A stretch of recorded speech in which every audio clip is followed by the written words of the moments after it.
পুরুষ কেন গোপনে কাঁদে? একজন প্রজ্ঞাময় বৃদ্ধকে জিজ্ঞেস করা হয়েছিল, পুরুষ কি কাঁদে? তিনি জবাব দিয়েছিলেন, হ্যাঁ, পুরুষ কাঁদে, অবশ্যই কাঁদে। যে প্রশ্ন করেছিল সে অবাক হয়ে বলল, পুরুষও কাঁদে? কখন, কিভাবে, কি এমন কারণ থাকতে পারে যাতে পুরুষ কেঁদে উঠবে?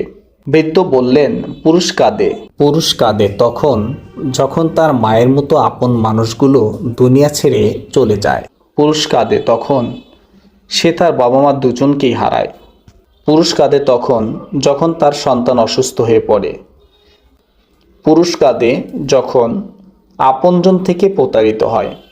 পুরুষ কাঁদে যখন সে বুঝতে পারে সে আসলে ভীষণ অসহায়, জীবনযুদ্ধ তাকে কিভাবে গোলাম বানিয়ে রেখে দিয়েছে।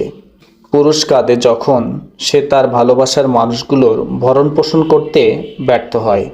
তাদের সামান্যতম শখগুলোও সে যখন মেটাতে পারে না তখন কাঁদে। পুরুষ কাঁদে যখন সে তার নিজের মাটি আর দেশ থেকে অনেক দূরে সরে যায়। ভালোবাসার মানুষগুলো একটু ছুঁতেও পারে না, একটু আদরও করতে পারে না। হ্যাঁ, পুরুষ কাঁদে, কিন্তু সে তখনই কাঁদে যখন সে আঁধারের অতলে, যখন ঝুম বৃষ্টি নামে, যখন তার পাশে বালিশটা ছাড়া আর কেউই নেই। পুরুষের সেই অশ্রু তার চোখের গর্ত থেকে বেরিয়ে আসে না, যা অন্য কেউ দেখে ফেলবে। পুরুষের অশ্রু বেরিয়ে আসে তার হৃদয়ের গহীন থেকে। কখনো সেটা দীর্ঘশ্বাস, কখনো বিস্ময়ে হতবাক হয়ে তাকিয়ে থাকা। পুরুষের অশ্রুতে তার চামড়ায় ভাঁজ পড়ে, চুল দাড়ি পেকে যায়, তার হাত দুটো কেঁপে ওঠে। এতটুকু বলে সে বৃদ্ধ নিজেকে আর ধরে রাখতে পারলেন না। তখন তিনি নিজেই কেঁদে উঠে বললেন, হ্যাঁ, ঠিকই, পুরুষ মানুষ কেঁদে ওঠে, কাঁদতে থাকে।